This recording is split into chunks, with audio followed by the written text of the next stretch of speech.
প্রিয় দর্শক, আসসালামু আলাইকুম। দর্শক, আপনাদের প্রীতি ও শুভেচ্ছা জানিয়ে শুরু করছি আমাদের আজকের প্রতিবেদন। তো দর্শক, আজকে আমরা এক অসহায় মেয়ের গল্প তুলে ধরব, যার নাম হচ্ছে রাখি। রাখির শুধু মা আছে আর ছোট একটা ভাই আছে। রাখির বাবা নেই।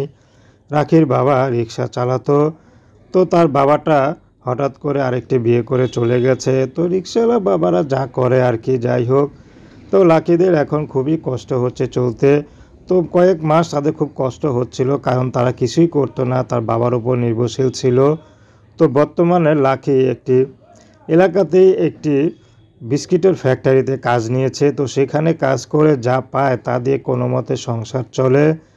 তো রাখি বিয়ের বয়স হয়ে গেছে, বিয়ে শাদী করবে। অভাবের সংসার, কে তাকে বিয়ে শাদী করবে? যারাই বিয়ে করতে আসে তারাই শুধু যৌতুক চায়। তো বর্তমানে রাখি এখন ইউটিউবে এসেছে, যদি ভালো একটা জীবনসঙ্গী পেয়ে যায় তাহলে বিয়ে শাদী করতে তার কোনো আপত্তি নেই। কিন্তু রাখির একটি কথা, কোনো যৌতুক দিতে পারবো না। তো দর্শক, লাকি এখন চাচ্ছে ভালো একটা মানুষ, যে মানুষটি তাকে কষ্টের মাঝে একটু পাশে দাঁড়াবে, তাকে কখনো ভুলে যাবে না। তেমন একটা মানুষ পেলে রাখি বিয়ে শাদী করতে রাজি আছে। রাখি বেশি পড়াশোনা করতে পারেনি, অভাবের ঘরের সন্তান। তো রাখি চাচ্ছে তার ভাইকে পড়াশোনা করে মানুষের মতো মানুষ করবে। তো দর্শক, প্রেম, ভালোবাসা, সাহায্য, সহযোগিতা, বিয়ে শাদী করা একান্ত আপনাদের ব্যক্তিগত ব্যাপার।